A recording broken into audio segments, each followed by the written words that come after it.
Suivez le journal avec STM Transport Voyageurs. Une nouvelle façon de voyager.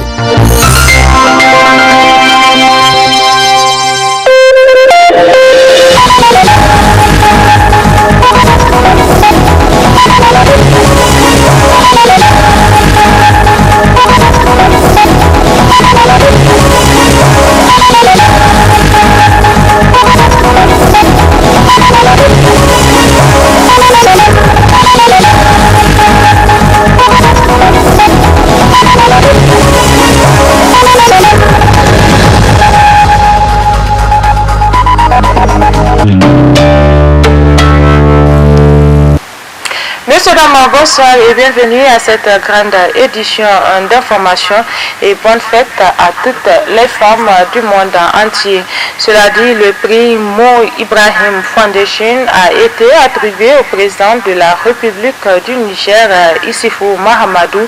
Selon le comité qui décerne le prix, le chef de l'État du Niger, Mahamadou Issoufou, s'est distingué par ses efforts pour améliorer le développement économique de son pays tout en œuvrant pour la stabilité régionale, mais aussi de sa décision de ne pas briguer un troisième mandat qu'il a aussi distingué.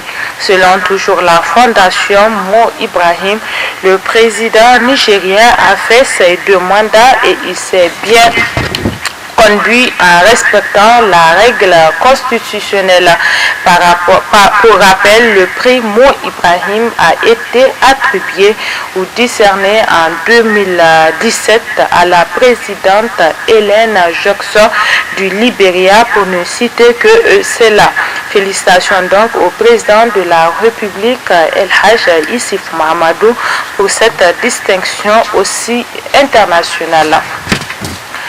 Célébration officielle ce jour 8 mars 2021 de la Journée internationale de la femme sous le thème le leadership féminin pour un futur égalitaire dans le monde de la COVID-19.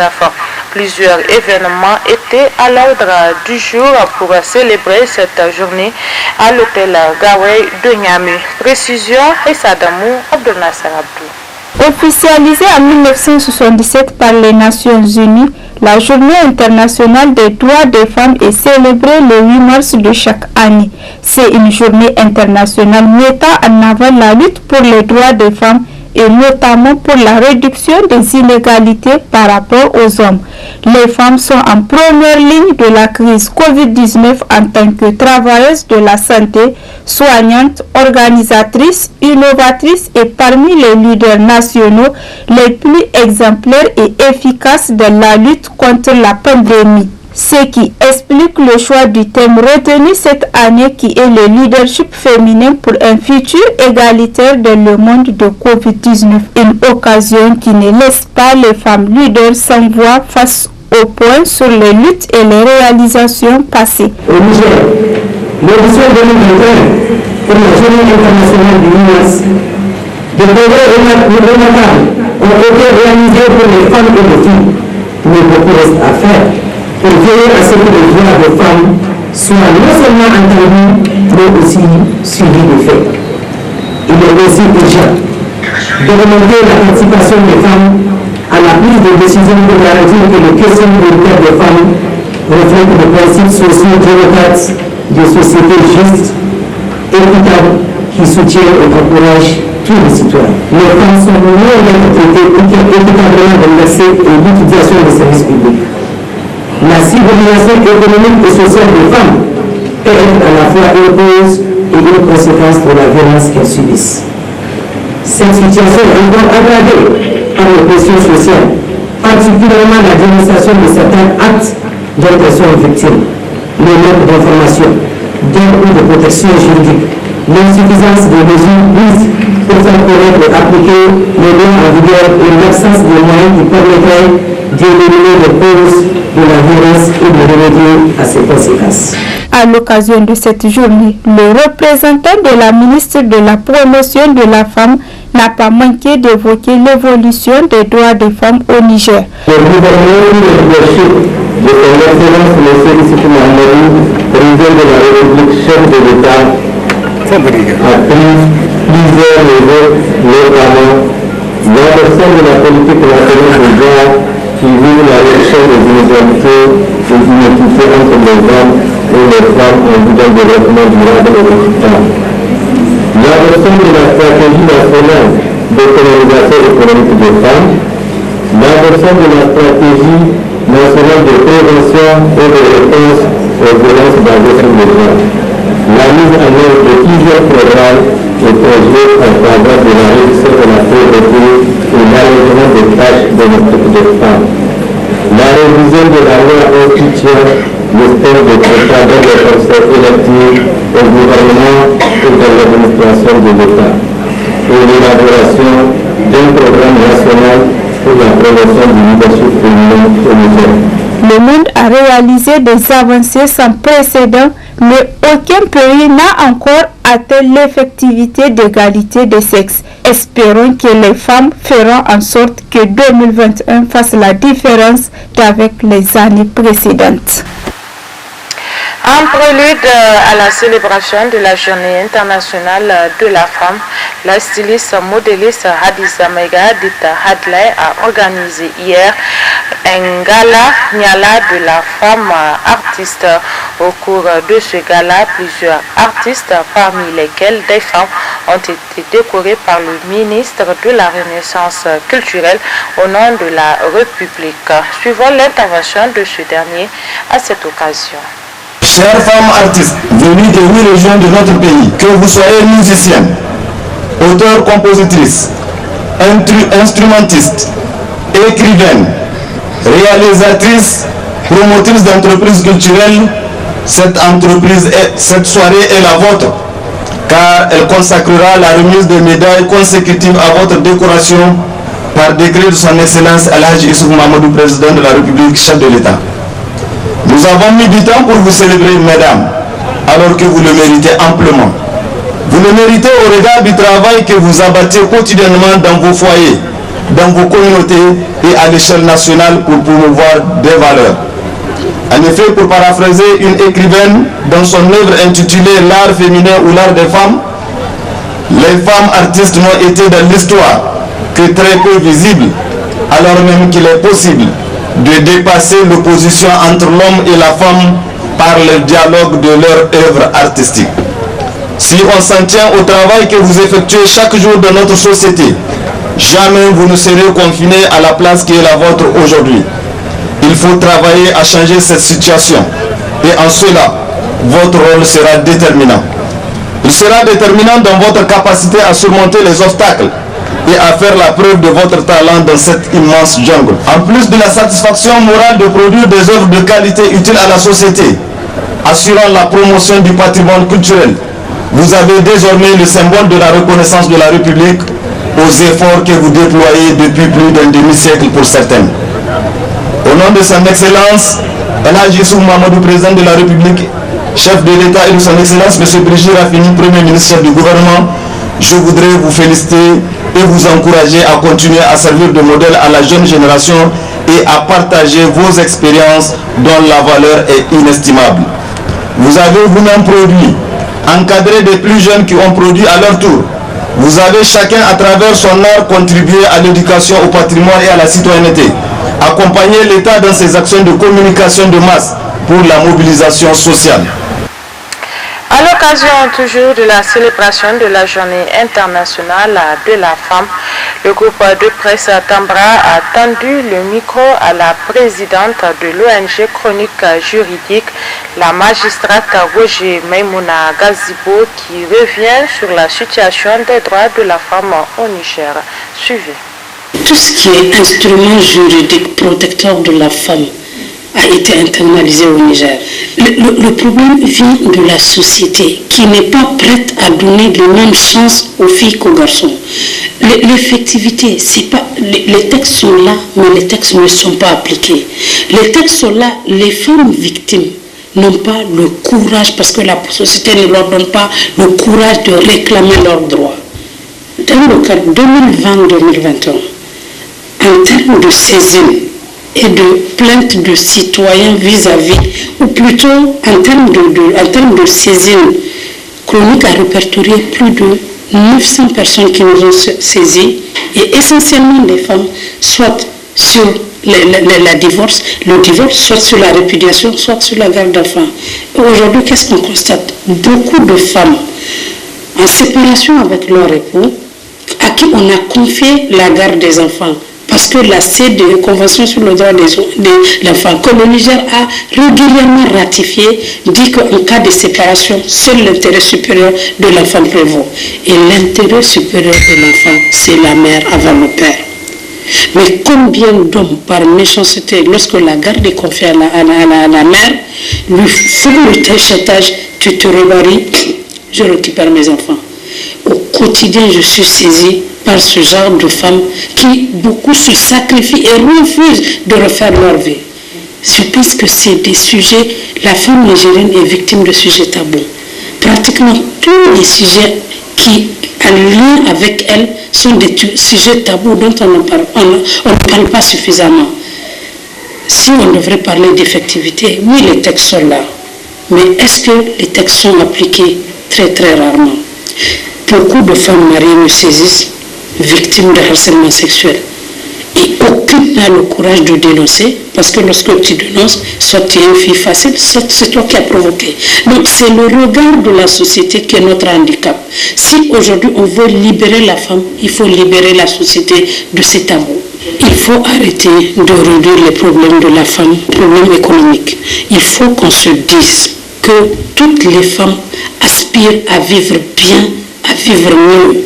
Il faut de plus en plus, de la même manière qu'on a fait autant de bruit sur les thèmes en lien avec l'autonomisation de la femme, il faut faire autant de sensibilisation. Sensibilisation, je dis, dans des débats en langue, sur tout ce qui est droits fondamentaux de la femme, droits constitutionnels de la femme.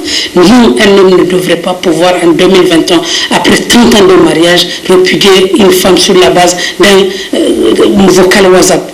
Nous, un homme ne devrait pas, après 30 ans de vie commune, jeter une femme comme une homme. Vous suivrez également en partie magazine de cette édition les réactions des différentes femmes leaders et engagées à l'occasion de cette journée internationale de la femme. Rendez-vous donc en fin d'édition. Sur tout un autre plan, les parlementaires ont adopté ce jour 8 mars 2021 le projet de loi portant régime de la pêche et de l'agriculture au Niger avec 108 voix pour, 0 contre et 0 abstention. Les temps forts avec Aloumo Mansani sur les images de Ibrahim Katama. Poursuite des travaux en plénière à l'Assemblée nationale, ce lundi les parlementaires ont examiné et adopté des projets de loi. Notamment le projet de loi portant régime de la pêche et de l'aquaculture au Niger. Mais la spécificité ici, c'est que la nouvelle loi, elle prend en compte des aspects qui n'y pas dans l'autre loi. Je parle de l'aquaculture, l'aspect aquaculture, et aussi les transpositions des directives 3 et 4 de l'IMOA. Cela va permettre d'exercer dans les conditions réglementaires normales, donc l'activité de la pêche et de l'aquaculture au Niger. Le changement, il y a 2 changements fondamentaux. Le premier changement, je vous dis que la loi 98-042 du 7 décembre 1998 ne prend pas en compte l'aspect aquaculture, ne prend pas en compte l'aspect qualité de produits de la pêche et de l'aquaculture. Cette loi adoptée par les députés permet à la République du Niger de se conformer à la réglementation communautaire relative à l'activité de la pêche et de l'aquaculture. Il faut noter que les travaux de la session extraordinaire de l'Assemblée nationale prendront fin ce mercredi 10 mars prochain. Les partis politiques membres de la coalition soutenant Bazoum Mohamed se sont réunis hier au siège du MNSD Nassara en vue de rendre publique une déclaration dont je vous propose de suivre la teneur avec Ralia Sami. À travers cette déclaration de presse, les partis politiques membres de la coalition soutenant le président Bazoum Mohamed entendent revenir sur les événements ayant marqué le deuxième tour de l'élection présidentielle de notre pays, qui continue de faire couler beaucoup d'encre et de salive. Ces partis politiques font ainsi ressortir des actes de leurs adversaires politiques qu'ils qualifient de plans machiavéliques. Si l'élection du 21 février 2021 s'est déroulée de façon normale, dans le calme, la transparence et la paix, il convient néanmoins de relever que certains acteurs politiques animant la campagne électorale se sont singularisés par des dérapages verbaux constants, procédant d'une stratégie systématique basée sur une véritable stigmatisation raciale, une haine ethnique et des appels récurrents à la violence. Deux personnalités se sont particulièrement illustrées dans cette campagne virulente de haine et certains de leurs propos méritent d'être rappelés. Il s'agit de M. Hamma Amadou et du général à la retraite Momoni Brola. S'agissant de M. Hamma Amadou, 1. Bien avant la campagne, le 29 août 2020, au congrès du parti Amin Amin, il fit une déclaration appelant au renversement du régime avant décembre 2020, car disait-il en substance, et je cite, « Si nous devons attendre le mois de décembre, ce sera trop tard. » Fin de citation. 2. Au cours d'un meeting organisé au stade général Sénou Kounti le 7 novembre 2020, s'adressant à ces militants de Niamey, il leur disait en substance, je cite, « Si nous ne pouvons pas atteindre les dirigeants du PNDS et de leurs alliés qui nous briment, au moins ceux de leurs militants qui vivent avec vous dans les quartiers, vous les connaissez et vous savez où ils habitent, ils ne peuvent pas être hors de votre portée. » Fin de citation. 3. Lors d'un meeting tenu à Youri le vendredi 19 février 2021, il proféra une menace très précise en disant, je cite, « Le dimanche prochain, quand ils nous auront volé notre victoire, ils verront qui nous sommes. » Fin de citation. Quant au général à la retraite, Moumouni Brola, au cours d'un meeting tenu le 17 février 2021 à Gaïa en présence de M. Hammamadou, il disait, je cite, « La guerre va commencer le 22 février 2021. Ce jour-là, les femmes doivent sortir, armées de bâtons, et les hommes de machettes. » Fin de citation. Ces acteurs politiques ont mis en œuvre leur plan machiavélique de trouble à l'ordre public afin de déboucher sur une insurrection le 23 février 2021, au moment même où la Commission électorale nationale indépendante, CENI, s'apprêtait à annoncer les résultats provisoires du second tour. Ce plan machiavélique, loin de refléter une revendication pacifique, a été l'occasion de vandalisme, d'exactions sur les personnes physiques et de pillage des biens publics et privés. Tout au long de cette déclaration, les partis politiques membres de la coalition soutenant le président Bazoum se réjouissent de la victoire de leur candidat à l'issue du second tour de l'élection présidentielle. La coalition des partis politiques soutenant le président Bazoum Mohamed félicite le gouvernement pour avoir mis à la disposition de la CENI tous les moyens financiers et matériels nécessaires à l'organisation de ces élections et d'en avoir assuré la sécurité. La coalition des partis politiques soutenant le président Bazoum Mohamed salue le travail remarquable abattu par la Commission électorale nationale indépendante CENI. La coalition des partis politiques soutenant le président Bazoum Mohamed remercie vivement le peuple nigérien pour ses nombreux suffrages accordés à M. Bazoum Mohamed. En accordant à notre candidat 55,75% de ses suffrages, notre peuple s'est largement exprimé en faveur de l'unité nationale, de la stabilité des institutions républicaines, de la paix, du progrès et de la prospérité. Le peuple nigérien a, ce faisant, tourné le dos à l'alternative que lui propose l'opposition, faite de haine ethnique, de discorde nationale, d'instabilité des institutions et d'aventures dangereuses. La coalition des partis politiques soutenant le président Bazoum Mohamed attend avec sérénité le verdict de la Cour constitutionnelle et demeure convaincu de la consécration de son candidat à la magistrature suprême de notre pays, Inch'Allah. Tout en condamnant avec fermeté les actes de violence intervenus après la proclamation par la CENI des résultats globaux provisoires, les partis politiques membres de la coalition soutenant le président Bazoum expriment leur compassion aux victimes de ces actes de vandalisme.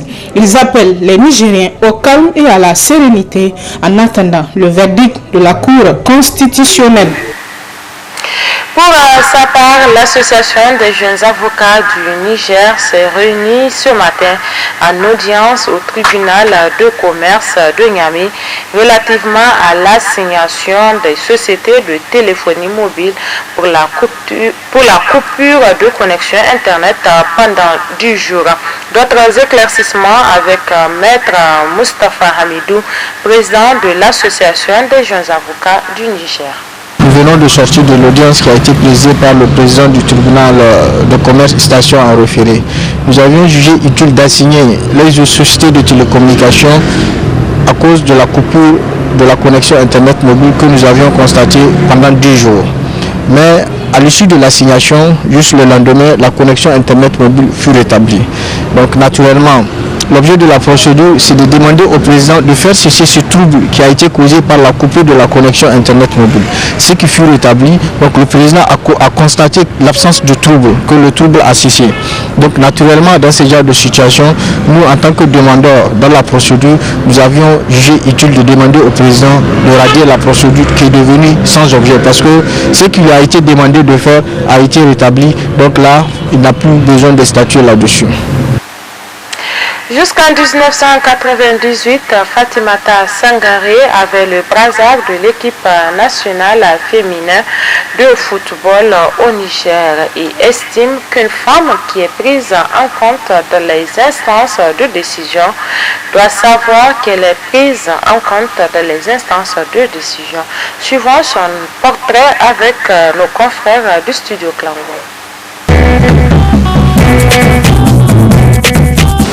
Ma maman travaillait, elle était dans le groupement féminin. Et une fois j'observais pendant le versement et consort qu'elles avaient des problèmes de foi. Et pour qu'on écrive, pour qu'on fasse la gestion de ces petites activités qu'elles sont en train de mener, qui sont des activités clés pour la femme nigérienne. Et maintenant j'ai opté, j'ai dit bon, je peux quand même les aider en donnant ma part de contribution, parce que j'avais déjà une licence en comptabilité en ce moment. Et c'est comme ça que je les ai approchés. J'ai dit, est-ce que je peux les aider par rapport à l'activité que j'ai vu qu'elles sont en train de mener. Et c'est comme ça, au cours de l'AG, j'ai été intégré dans un groupement, après dans une union. Et après l'AG, j'ai été élu président de la fédération de Matamas à la commune 2. L'engagement là, c'est pour elle-même d'abord, c'est elle qui doit bénéficier d'abord. Une femme qui est prise en compte dans les instances des décisions, c'est une femme qui doit savoir qu'elle est prise en compte dans le développement de son pays même. Et ce qu'on a remarqué, il n'y a pas de femmes aujourd'hui candidates. Moi je pense que la question là, c'est beaucoup d'abord pour les femmes, 25 millions. Pour les femmes, aujourd'hui vous savez que la femme a un visage aujourd'hui de pauvreté, c'est elle qui a le visage le plus de pauvreté. Si vous demandez à une femme d'amener 25 millions aujourd'hui, moi je pense qu'elle préférerait peut-être investir ça pour sa famille, parce que c'est un couloir de réussite de la famille. De pas cesser qu'on me reproche, ma famille, c'est ce qu'on me reproche d'être très rigoureuse dans le travail. Si je me mets un objectif, vraiment, il faut que j'atteigne cet objectif-là. Donc je mets toute la rigueur et je mets tout le suivi possible pour pouvoir atteindre cet objectif-là. Le moment clé, c'est quand les femmes se réunissent et qu'elles sont en train de chercher à s'autonomiser en faisant les transformations par exemple d'arachide que nous faisons au sein de la fédération, en faisant la vente des céréales que la fédération a organisée entre les membres des groupements là. Donc c'est un moment vraiment clé de satisfaction pour moi de voir que je peux apporter quelque chose aussi. J'avais le brassard de l'équipe nationale de basketball jusqu'en 98 quand je me suis marié. Et même à l'extérieur, parce que j'étais marié à l'extérieur, j'ai continué à jouer parce qu'il n'y avait pas d'entrave là-bas. Donc c'est après mon retour au Niger que j'ai arrêté de jouer au basket. J'aime beaucoup le sport, j'aime beaucoup surtout le football. Même si on ne pratique pas le football féminin beaucoup au Niger.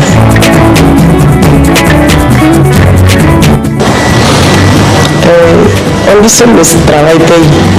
J'ai toujours dit ça et même mes collègues disent chaque fois c'est Madame Laoui qui dit seul le travail paye.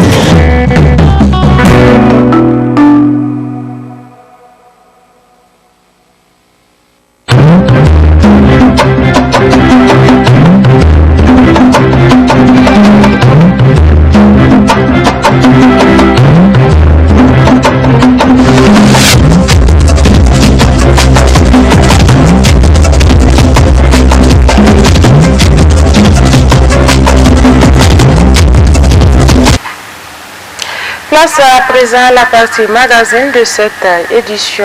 Elle est consacrée aux interviews accordées à la radio et télévision Tambra par les femmes leaders du Niger à l'occasion de la célébration de la Journée internationale de la femme. Très bonne réception.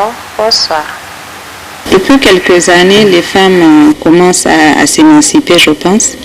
Il y a une autonomisation de la femme qui prend de l'ampleur. Nous ne sommes pas encore arrivés à bon port, mais je crois qu'on a fait beaucoup de progrès. Il faut donner à la femme l'occasion de s'exprimer. Il faut éduquer les femmes. Il faut permettre aux jeunes filles d'aller à l'école. Nous sommes la majorité de la population, si je ne me trompe pas, à 51%. Donc, si la femme a son mot à dire dans la gestion, que ce soit politique ou administrative, je pense qu'on aura fait beaucoup de progrès. Je voudrais dire aux femmes de se lever, de se battre, de s'émanciper, de s'autonomiser. Nous avons le pouvoir entre les mains et nous devons l'exploiter. C'est une date qui rappelle à tout le monde les droits de la femme que certains sont en train de piétiner. Donc, je dirais tout simplement que c'est une date très importante et un bon rappel. Les difficultés sont nombreuses, parmi lesquelles je peux citer ce que je viens de dire. Et les femmes sont, si je peux le dire, victimes d'une certaine intimidation face que les hommes font. Je dirais tout simplement que ils les empêchent, ils mettent des bâtons dans les roues des jeunes femmes ou bien disons des femmes en général pour les empêcher d'exercer ou de faire leur travail parce qu'ils pensent que la femme n'a pas sa place. La place de la femme c'est à la maison, aux côtés des enfants, prendre soin de sa famille, etc. etc. Donc moi je peux dire que c'est les genres de difficultés que les femmes rencontrent.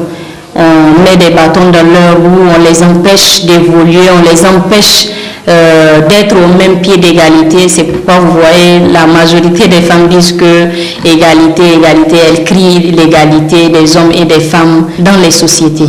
Ce qu'on peut faire, c'est de faire des campagnes de sensibilisation pour vraiment réveiller la conscience des femmes, parce que la majorité des femmes, bon, vu qu'on les intimide, vu qu'on met des bâtons dans leur roue, elles restent à la maison. La personne est compétente, la femme elle est compétente, elle peut vraiment faire, mais parce que de l'autre côté, X ou Y l'empêche ou bien l'insulte, ou bien, disons, la qualifie de tous les noms, ne peut pas oser. C'est l'occasion pour nous de manifester pour réclamer le droit, là où ces droits-là sont piétinés. Et cette année, le thème est leadership féminin pour un futur égalitaire dans un monde de Covid-19. Vous savez que la pandémie de la Covid-19 a eu aussi des effets négatifs sur le plein épanouissement des femmes. Pourtant, ces femmes-là ont déployé des efforts incroyables pour gérer cette situation de pandémie de Covid-19. Prenons l'exemple à l'international.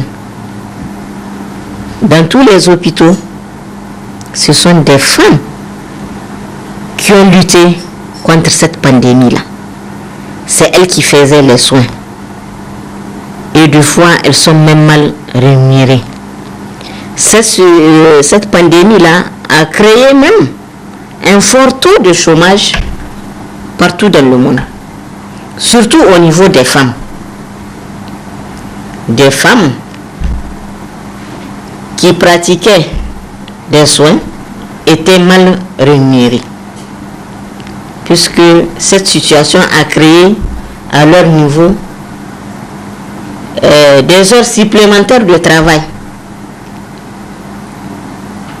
Du coup, ces femmes-là sont devenues vulnérables, contrairement aux hommes.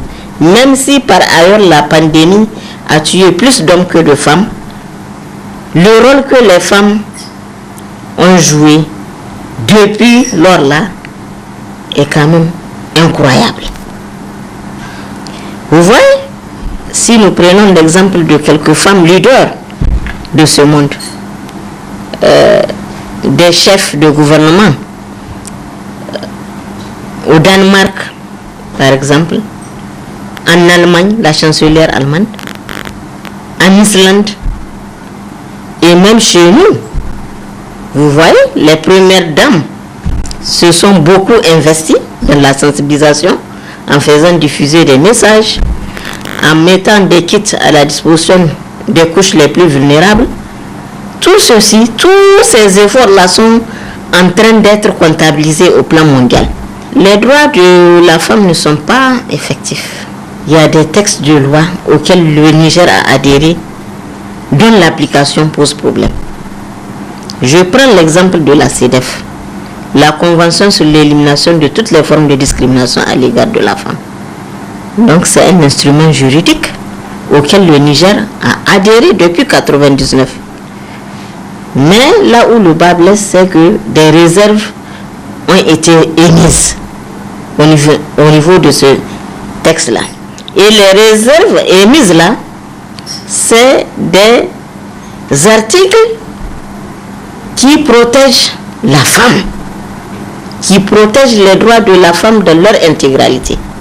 Le protocole de Maputo, qui jusqu'à présent n'a pas été ratifié par le Niger.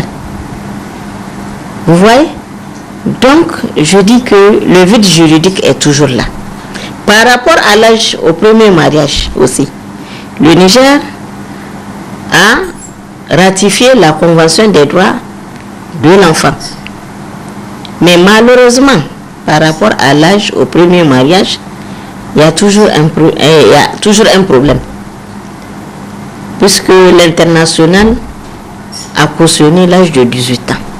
Mais malheureusement, l'article 144 du Code civil nigérien prévoit le mariage avant l'âge de 15 ans pour la jeune fille et 18 ans pour le jeune garçon.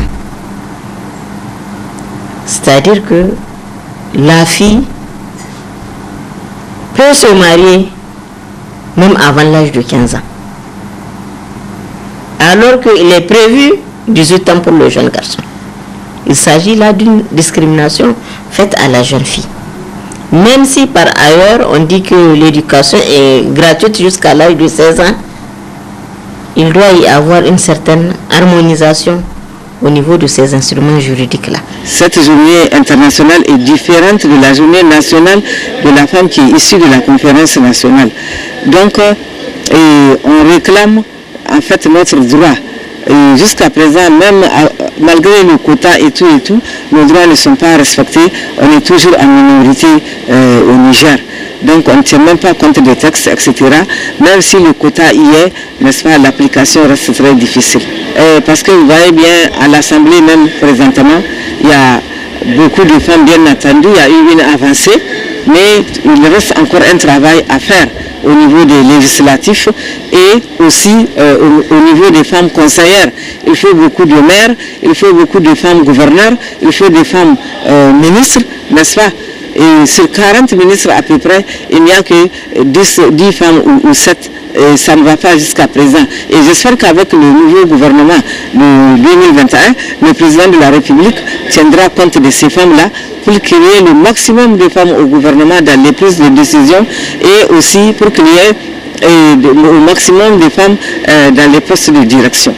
Et il ne s'agit pas aussi des femmes rurales et citadines, pardon, il faut aussi songer aux femmes rurales, leur octroyer de plus en plus des activités génératrices de revenus. Si on dit femmes, ce n'est pas nous seulement les femmes de la ville, il faut aussi penser aux femmes rurales qui font le gros du travail. C'est elles qui cultivent, c'est elles qui font pousser les cultures maraîchères, etc., etc. Il faut penser à ces femmes-là, cette frange de femmes-là qui sont des femmes sans voix. C'est nous les femmes qui ont la voix de parler. Elles n'ont pas la chance d'avoir qu'on leur tende un micro. Je pense que les droits des femmes au Niger ont beaucoup évolué. Depuis la conférence nationale à aujourd'hui, il y a pas mal de choses que les femmes ont réussi à revendiquer, à avoir.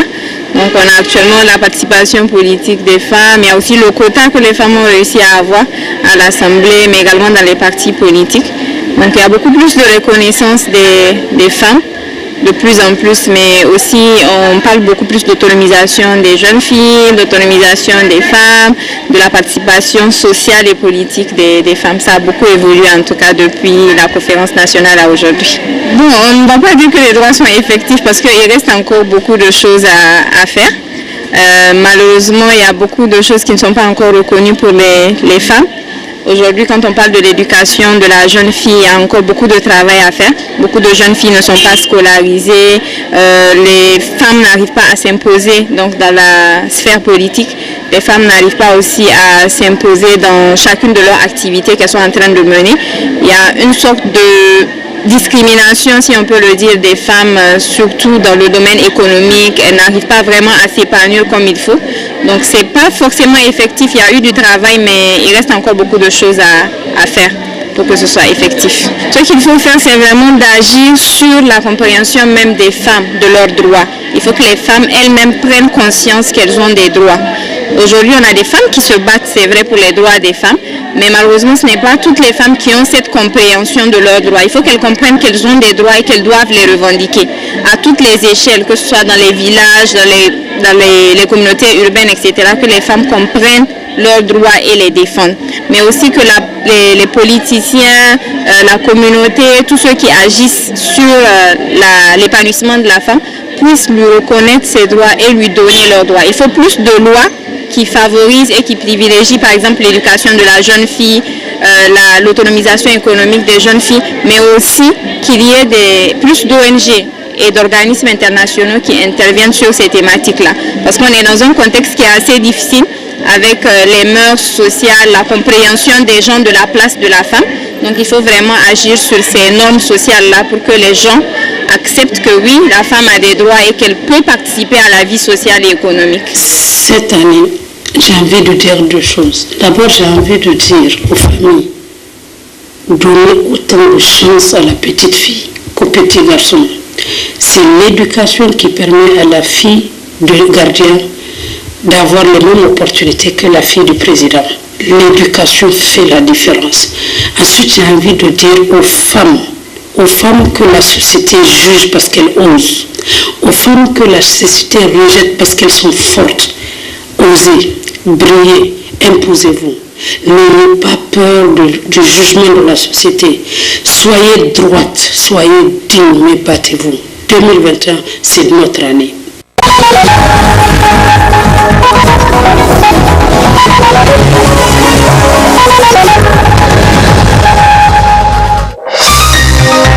Ce journal vous a été présenté par STM Transport Voyageurs. Une nouvelle façon de voyager.